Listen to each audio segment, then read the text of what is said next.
Supreme court द्वारा स्थानिक स्वराज संस्था के चुनाव 4 महीनों के भीतर किए जाने का आदेश पारित किए जाने पर राजनीतिक सरगर्मी बढ़ गई है।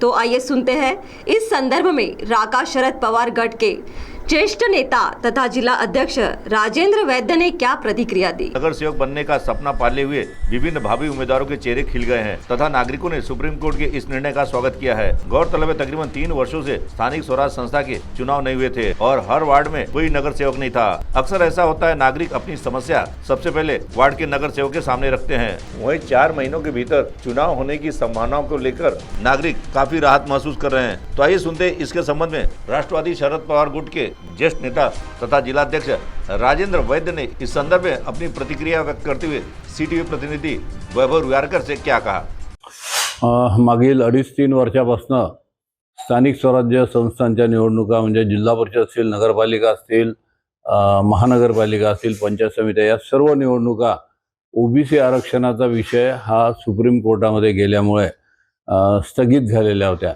आणि त्याच्यामुळे 2.5-3 वर्षापासून स्थानिक स्वराज्य संस्थांमध्ये कुठलीही बॉडी नव्हती, अधिकाऱ्यांची मनमानी सगळी सुरू होती।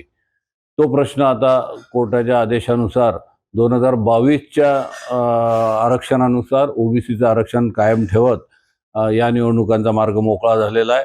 आता येत्या 4 महिन्याच्या आत या निवडणुका घेण्याचे निर्देश न्यायालयाने दिलेले असल्यामुळे सर्व राजकीय पक्षांच्या कार्यकर्त्यांमध्ये उत्साह आलेला आहे।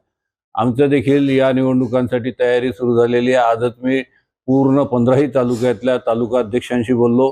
या आठवड्यापासून आमचा तालुकानिहाय दौरा सुरू होणार आहे आणि तालुक्यांमध्ये ज्या ज्या निवडणुका पंचायत समितीच्या असतील, जिल्हा परिषद, नगरपंचायत किंवा नगरपालिका या सगळ्या निवडणुकांची आम्ही आढावा घेऊन सर्व कार्यकर्त्यांना ग्रासरूटवर तयारीला लागण्याचे निर्देश देतो।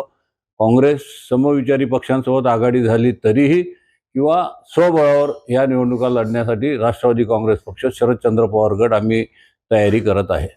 यावेळेस आमचा प्रयत्न राहील महानगरपालिकेचा मी जो अध्यक्ष आहे, माझ्याकडे ग्रामीण विभाग आहे चंद्रपूर महानगरपालिका सोडून, परंतु महानगरपालिका असो किंवा जिल्हा परिषद, पंचायत समित्या किंवा नगरपालिका असो, काँग्रेस पक्ष, शिवसेना आणि राष्ट्रवादी हा जो महाआघाडी महाराष्ट्रात समविचारी पक्षांची जी महाआघाडी तयार झालेली आहे, तीच संकल्पना चंद्रपूर जिल्ह्यात सुद्धा राबवली गेली पाहिजे। याही जिल्ह्यात महाआघाडी कायम राहिली पाहिजे याचा आमचा प्रयत्न राहील आणि त्या दृष्टीने आम्ही काँग्रेससोबत आणि शिवसेनेसोबत आणि इतर समविचारी पक्षांसोबत, आम आदमी पार्टी असेल, यांना सोबत घेऊन आघाडी करता येईल का या संदर्भात आम्ही विचार करू।